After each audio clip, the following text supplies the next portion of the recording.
మీడియాలో కనపడాలి, ఏదో ఒకటి కావాలి. కూటమి ప్రభుత్వంలో ఏదో జరిగిపోతుంది అలా అని చెప్పి జనాలకు చెప్పాలి. ఎవరు నమ్మట్ల మిమ్మల్ని. కూటమి ప్రభుత్వం నిజంగా తప్పు చేసింది అయితే కనుక వాళ్ళ కార్యకర్తను కాపాడుకునేది కదా, కాపాడుకోలేదు కదా. 14 రోజులు రిమాండ్లు వేశారు, ఇక్కడే జిల్లా జైల్లోనే ఉన్నారు. ఎవరైనా కావాలంటే వచ్చి చూసుకోండి ఒకసారి. 9 మంది ఉన్నారా లేరా అని చూసుకోండి, అంత డౌట్ ఉంటే కనుక. ఇక అంబటి రాంబాబు పాదయాత్రకు వద్దామండి. పాదయాత్ర ఏదో చేస్తారంటే దాని గురించి మాట్లాడదాం.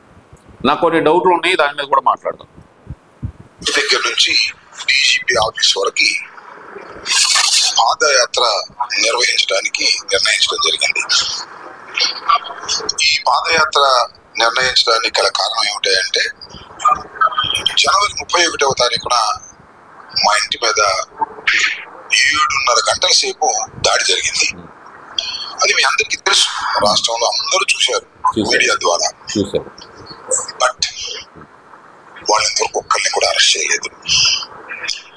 నేను ఇప్పుడు అరెస్ట్ చేయలేదు అని మాట్లాడుతున్న అంబటి రాంబాబు గారు, వాళ్ళందరి మీద దాదాపు ఇప్పటికీ దాంట్లో 14 మందిని గుర్తించి వాళ్ళ మీద కేసు పెట్టి కూటమి ప్రభుత్వం వాళ్ళకు నోటీసులు ఇవ్వటం కూడా జరిగింది.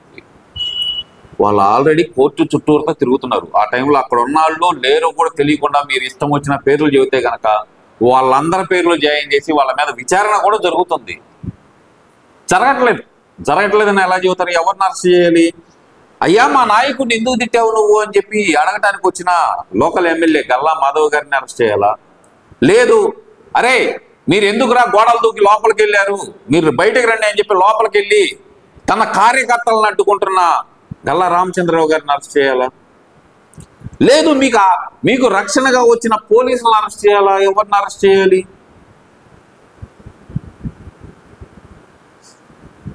నాకున్న డౌట్లు. మీరేమో నోటికి రాని పాటు పడవచ్చు, అమ్మ ఆలి బూతులు తిట్టొచ్చు, ఎదుటాళ్ళు మాత్రం క్షమాపణ పబ్లిక్గా చెప్పండి ఇక్కడికి వచ్చి అని చెప్పి అడగటానికి వీల్లేదా? నువ్వు ఆ రోజు ఏమైనా క్షమాపణ చెప్పావా? చెప్పలేదు కదే. The spur of the moment ఏదో వచ్చేసింది, మాట్లాడేశాను. అయినా నేను అలా మాట్లాడకుండా ఉండాల్సింది అన్నావు తప్పితే క్షమాపణ నీ నోటెమ్మటి నుంచి ఇప్పటి వరకు వచ్చిందా? రాలేదు కదా. నువ్వు వచ్చి నన్ను క్షమించండి చంద్రబాబు నాయుడు గారిని గబక్కన నేను మాట కూలేననే మాట అంటే కనుక అందరితో అయిపోయేది. అది నువ్వు బయటకు రాకుండా నీ మందని అడ్డం పెట్టి లోపల నుంచి రెచ్చగొట్టే విధంగా సైగలు చేసిన తర్వాతే జరిగింది అది. లేదంటే అంత దాడి జరిగేది కాదు కదా. సరే, ఇవన్నీ ఒక ఎత్తు అయితే అక్కడ ఒక మహిళ వచ్చింది. ఆ మహిళ అడుగుతుంది, నువ్వు తిడతావా మా నాయకుడిని అని చెప్పి చెప్పు చూపించింది. ఓరక చెప్పే చూపించింది. నీకు చెప్పు చూపిస్తే నీ నాయకులను పంపించా. ఆ మహిళ జాకెట్ చిరిగే విధంగా నెట్టిస్తావా? ఎంటబడి కొట్టిస్తావా? మరి ఆ రోజు మహిళ కాదా? ఈరోజు గుంటూరులో మహిళల మీద దాడి జరిగింది అని చెప్పి రెచ్చిపోతున్నా నువ్వు. ఆ రోజు జరిగింది మహిళ మీద దాడి కాదా? నీ ఇంటి దగ్గరేగా జరిగింది. నీ కార్యకర్తలేగా ఆ మహిళ మీద దాడి చేసింది. నీ మహిళా కార్యకర్తలే కదా దగ్గరుండి ఆమె జాకెట్ చింపింది. దాని మీద మాట్లాడవా అంబటి రాంబాబు? పాదయాత్రకు వెళ్తావా? ఈ క్వశ్చన్లకు ఆన్సర్ చెప్పి నువ్వు పాదయాత్ర చెయ్యి. నువ్వు క్షమాపణ చెప్పి చంద్రబాబు నాయుడు గారికి ముందల పాదయాత్ర చెయ్యి. నేను ఎవ్వరూ అడ్డుకోరు. ప్రతి వ్యక్తికి స్వేచ్ఛ ఉంటుంది. కానీ శాంతి భద్రతల నడుమ మాత్రమే చేయాలి. లేదు నేను బయటకు వస్తాను, మందిని వేసుకుంటాను, మందలాగొస్తాను, మత బలంతో వస్తాను అంటే కనుక పోలీసు బలంతో ఆ మత బలాన్ని తొక్కి పక్కన పడేస్తారు. గుర్తుపెట్టుకో. అర్థమవుతుందా?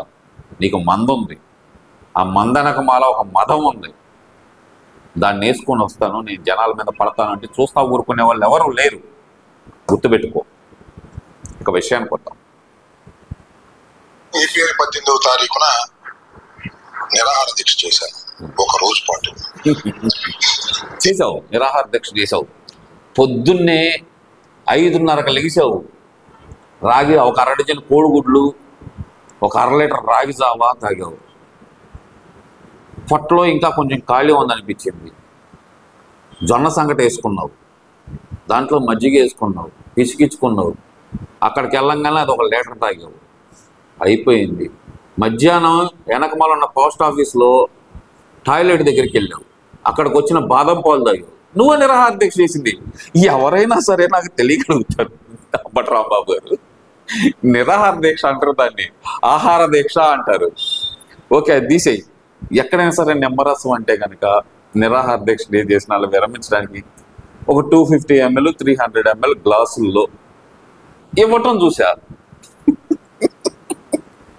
For the first time Ambati Rambabu గారు 750 ml గ్లాస్ తీసుకొచ్చారు నీకోసం. ఇంత పొడుగు గ్లాస్ తీసుకొస్తే ఇలా పట్టుకొని ఇలా తాగుతాం. అది నీ నిరాహార దీక్ష అంబటి రాంబాబు. నీ నిరాహార దీక్షకు పొద్దున్న నువ్వు వచ్చేదలకి జనాలు లేరు. ఆ వీడియోలు బయట పెట్టింది ప్రపంచానికి పంపించిందే నేను, అది వేరే విషయం. నిన్నెవడో దేగట్లా అక్కడ, ఇప్పుడు కూడా నిన్నెవడో పట్టించుకోవట్లా. దానికోసం మళ్ళీ పాదయాత్ర చేస్తాను, సింపతి కొట్టేయాలి నేను, నా గుంటూరు ఎంపీ సీటు కావాలి, నా కూతురు గుంటూరు 2 టౌన్ సీటు కావాలి. ఇదేగా నీ తాపత్రయం, ఇదేగా నీ తాపత్రయం. నిజాల మీద మాట్లాడుకుందాం అంబటి రాంబాబు. మీద యాక్షన్ తీసుకోవాలి అని అంతకుముందు ఎస్పీ గారికి మెమోరాండం ఇచ్చాను, బట్ నో యాక్షన్ నౌ. దీన్ని దృష్టిలో పెట్టుకొని డీజీపీ ఆఫీస్కి వెళ్ళి వినతి పత్రం ఇవ్వాలనేది మా అందరి అభిప్రాయం. ఎక్కడైతే విధ్వంసం జరిగిందో నా ఇల్లు ఆఫీస్ దగ్గర నుంచి బయలుదేరి నడుచుకుంటూ డీజీపీ ఆఫీస్కి వెళ్ళాలి, అక్కడ మెమోరాండం ఇవ్వాలి. కానీ 29 కిలోమీటర్లు డీజీపీ ఆఫీస్ ఉండటం వలన ఒక రోజుతో పాదయాత్ర పూర్తి కాదు. కాబట్టి మధ్యలో మంగళగిరి నియోజకవర్గంలో నైట్ హాల్ట్ ఉండి ఉదయాన్నే బయలుదేరి వెళ్ళి డీజీపీ ఆఫీసులో ఈ వినతి పత్రాన్ని ఇవ్వాలనేటువంటి నిర్ణయం తీసుకోవడం జరిగింది. ఈ పాదయాత్రకి వినతి పాదయాత్ర అని మేము నామకరణం చేశాం. దీన్ని రాష్ట్రంలో ఉన్నటువంటి ప్రజలు మీ అందరి ఆశీస్సులు కావాలని నేను కోరుకుంటున్నాను. ఎందుకు ఇవ్వాలి, ఎందుకు ఆశీర్వదించాలి నిన్ను, ఎందుకు ఆశీర్వదించాలి? గంట అరగంట మసాజ్ కోసం ఆశీర్వదించాలి నిన్ను? తెలియక అడుగుతున్నారు అంబటి రాంబాబు గారు. గంట అరగంట మసాజ్ కోసం ఆశీర్వదించాలా, లేదా మసాజ్ అయినా ఇంకా ఏమన్నా చేయదా అని అడిగినందుకు ఆశీర్వదించాలా, లేదు ప్రతి ఒక్క దాంట్లో కులాల మధ్య కుంపట్లో పెట్టే విధంగా నువ్వు మాట్లాడుతున్న మాట తిరిగి ఆశీర్వదించాలా? దేనికి ఆశీర్వదించాలి? 29 కిలోమీటర్ల పాదయాత్ర ఒకరోజు సరిపోదంట పాపం. ఇక్కడి నుంచి మంగళగిరి దాకా నడిచి, అంటే కాజా టోల్ గేట్ దాకా నడిచి, అక్కడి నుంచి మళ్ళీ నడుచుకుంటా వెళ్ళి వినయపూర్వక వినతి పాదయాత్ర అని చెప్పి డీజీపీ ఆఫీస్కి ఇస్తారంట.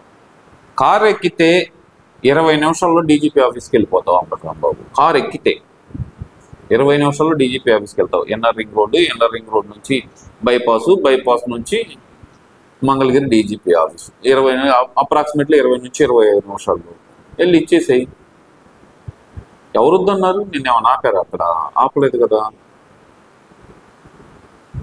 నిన్ను ఆపలేదు కదా. 29 కిలోమీటర్ల నడవటానికి 2 రోజులు కావాలా? ఏం కాళ్ళు పని చేయట్లేదా? లేదంటే మందన వెనకాలేసుకొని మదగజంలాగా బయలుదేరదామని చూస్తున్నావా? తెలియక అడుగుతున్నా. నువ్వెవరి మీద కంప్లైంట్ ఇవ్వాలనుకుంటున్నావు? నా మీద దాడి చేసిన వాళ్ళని ఇంతవరకు పట్టించుకోలేదని చెప్పి ఎవరి దగ్గరికి వెళ్తున్నావు? పోలీసుల దగ్గరికే కదా. అసలు నీకు ఆ రైట్ నీ దగ్గర ఉందా? అసలుకి పోలీసుల దగ్గరికి వెళ్ళి నేను పెట్టిన కేసు పట్టించుకోవటం లేదు పోలీసులు అని అనే రైట్ నీకు ఉందా? ఎందుకు అడుగుతున్నావు అంటే, అదే పోలీసుల మీద పదే దాడి చేస్తున్నావు మిస్టర్ అంబటి రాంబాబు. నువ్వు పోలీసులని నోటికి వచ్చినట్టు మాట్లాడుతున్నావు మిస్టర్ అంబటి రాంబాబు. నువ్వు ఒక పోలీస్ అధికారిని తోసేయటం, తన విధులను అడ్డుకోవటం అంటే కనుక తీవ్రమైన నేరం. 6 నెలల నుంచి సంవత్సరం వరకు శిక్ష పడే అవకాశం ఉంది. కానీ ఇందులో ఒక లూప్హోల్ ఉంది. ఏంటయ్యా అంటే కనుక 7 సంవత్సరాల లోపు 5 సంవత్సరాలు 7 సంవత్సరాల లోపు శిక్ష పడే కేసులన్నిటికీ స్టేషన్ బెయిల్ ఇచ్చి బయటకు వదిలేస్తున్నారు. దాన్ని అలుసుగా తీసుకొని పదే మీ కార్యకర్తల్లో పోలీసులు అంటే ద్వేషం నింపడానికి, పోలీసులు టీడీపీ కార్యకర్తలు అని చెప్పి నువ్వు చెప్పిందల్లా వాళ్ళు గొర్రెల్లాగా నమ్మటానికి వాళ్ళ మీద దాడి చేస్తున్నావు. మరి ఈ రోజు పోలీసుల దగ్గరికి వెళ్ళి ఎందుకు బతిలాడుకోవాల్సి వస్తుంది నీకు? లేదు, దమ్ముగా నిలబడు, రా బయటికి. నా బోటాడు ఒకడు వస్తాడు, నేను అడిగే 4 క్వశ్చన్లకి పోలీసుల మీద ఎందుకు అటాక్ చేస్తున్నారు, ఇప్పుడు ఆ రోజు మీరు మాట్లాడింది కరెక్టే అని మీరు ఎలా సమర్థించుకుంటారని 4 క్వశ్చన్లు అడుగుతాం. సమాధానం చెప్పు. నీ సెలెక్టివ్ మీడియాని పెట్టుకో మాకు ముందల. పబ్లిక్కి రేపు పొద్దున ప్రెస్ మీట్ పెడుతున్నానని చెప్పి ఒక స్టేట్మెంట్ నా బోటాడు వస్తాడు, 4 క్వశ్చన్లు అడుగుతాడు, సమాధానం చెప్పు. నువ్వు చెప్పే దమ్ము లేదు, నడుస్తావు కదా, నువ్వు నడువు mister Ambati Rambabu. DGP office దగ్గర నీ కోసం నేను వెయిట్ చేస్తా ఉంటా. అర్థమవుతుందా? ఈ క్వశ్చన్లన్నీ నేనే అడుగుతా నిన్ను. పోలీసుల మీద దాడి చేసే నీకు పోలీసుల్ని ప్రశ్నించే హక్కు లేదు. హక్కు ఉందని ఎలా అనుకుంటావు? ఇది నా మొదటి ప్రశ్న. దీనికి నువ్వు సమాధానం చెప్పిన తర్వాతే డీజీపీ ఆఫీసులోకి ఎంటర్ అవ్వు. నేనే వెయిట్ చేస్తా ఉంటాను. వస్తావా? వాళ్ళు వీళ్ళు అనవసరం. నీకు ఓపెన్ ఛాలెంజ్, ఇది కూడా ఛాలెంజ్గానే తీసుకో. పోలీసుల మీద పదే దాడి చేసే నీకు పోలీసుల్ని ప్రశ్నించే హక్కు ఉందా మిస్టర్ అంబటి రాంబాబు? ఇది నా సూటి ప్రశ్న. పోలీసులను కూడా అడుగుతున్నాను, ఇలాంటి వ్యక్తికి మీరు పోలీసు రక్షణ ఎందుకు కల్పిస్తున్నారు? అతను పాదయాత్ర అంటే పాదయాత్రకి రక్షణ కల్పించడానికి ఏర్పాట్లు ఎందుకు చేయాలని చూస్తున్నారు? అతను పాదయాత్రకు అనుమతి ఎందుకు ఇస్తున్నారు? అతను పాదయాత్ర చేస్తే కనుక దారిలో ఏదన్నా తన వ్యక్తుల చేత తన మీదే దాడి చేయించుకొని మీ మీద నింద వేయడని చెప్పి గ్యారంటీ ఏముంది? ఒకసారి ఆలోచించాలి. డీజీపీ గారు ఆలోచించాలి, గుంటూరు ఎస్పీ గారు ఆలోచించాలి, డిఎస్పీ గారు ఆలోచించాలి. ఇవన్నీ ఆలోచించండి ముందుల. మిమ్మల్ని బద్నాం చేయడానికి, మీ పేరు చెడగొట్టడానికి పాదయాత్రని పెట్టుకొని ఇక్కడి నుంచి బయలుదేరి, ఇంటి దగ్గర నుంచి బయలుదేరి దారిలో ఎక్కడో చోట దాడి చేయించుకొని తన మీద తనే దాడి చేయించుకొని మీ మీద నింద వేయడు, కూటమి ప్రభుత్వం మీద నింద వేయడు అని గ్యారంటీ ఏమన్నా ఉందా? ఆలోచించుకొని పాదయాత్రకు అనుమతి ఇవ్వాలని కోరుకుంటున్నా. ఎందుకంటే నాకున్న సమాచారం ప్రకారం ఇప్పటికే దీని గురించి మంత్రాలు జరుగుతున్నాయి. దాదాపు ఆయన గుంటూరు దాటి బైపాస్ ఎక్కే లోపే అతని మీద దాడి చేయించుకోవాలని చెప్పి ప్రణాళికలో ఉన్నాడని చెప్పి కొన్ని వార్తలు అయితే వస్తున్నాయి. ఎందుకంటే అతను కొంతమందితో మాట్లాడిన మాటలు నా చెవిని పడ్డాయి. వాళ్ళు మాట్లాడుకుంటున్నారు, జనాలను పోగేద్దాం, జనాలను నొక్కేద్దాం. అంబటి రాంబాబు గారు అంత దూరం నడవలేరు. ఆయన ఎలాగైనా సరే ఆయన ఇంకా హైప్ చేయాలి. ఇది ఆయన దగ్గర వచ్చిన సమాచారం, ఆయనే చెప్తున్నారు. పాదయాత్ర చేసినప్పుడు నా మీద కోడిగుడ్లు అన్న వేయండి, టమాటాలు అన్న వేయండి, కానీ గట్టి దెబ్బలు తగిలేటట్టు మాత్రం చూడండి అని చెప్పి మాత్రం కోరాడంట. కోడిగుడ్లు టమాటాలు వేయించుకుంటే కనుక గౌరవం పెరుగుతుంది అని చెప్పి పాపం ఆయనే చెప్పారు. కాబట్టి ఈసారి కోడిగుడ్లతో దాడికి ఆయనే ప్లాన్ చేయించుకున్నారని చెప్పి నా దగ్గర ఉన్న ముందస్తు సమాచారం. కాబట్టి దయచేసి ఆలోచించి ఆయన పాదయాత్రకు అనుమతి ఇవ్వాల్సిందిగా పోలీసు వారికి విజ్ఞప్తి చేస్తున్నాను. సరే, ఇవన్నీ ఒకెత్తే కనుక అంబటి రాంబాబు గారు మీకు సూటి ప్రశ్న చేస్తున్నాను. దీనికి కూడా అది కూడా మిమ్మల్ని డీజీపీ ఆఫీస్ మొదలు అడగడానికి నేను సిద్ధంగా ఉంటాను. మీరు పాదయాత్ర మొదలు పెడితే కనుక మొదలు పెట్టిన 2 రోజులు అక్కడ చేరుతారు. కాబట్టి నేను అక్కడే వెయిట్ చేస్తూ ఉంటాను. నేను అడిగిన ప్రశ్నకి మీడియా ముఖంగా సమాధానం చెప్పిన తర్వాత మాత్రమే మీరు డీజీపీ గారిని కలవాలని చెప్పి కోరుకుంటూ ఉంటా. మరి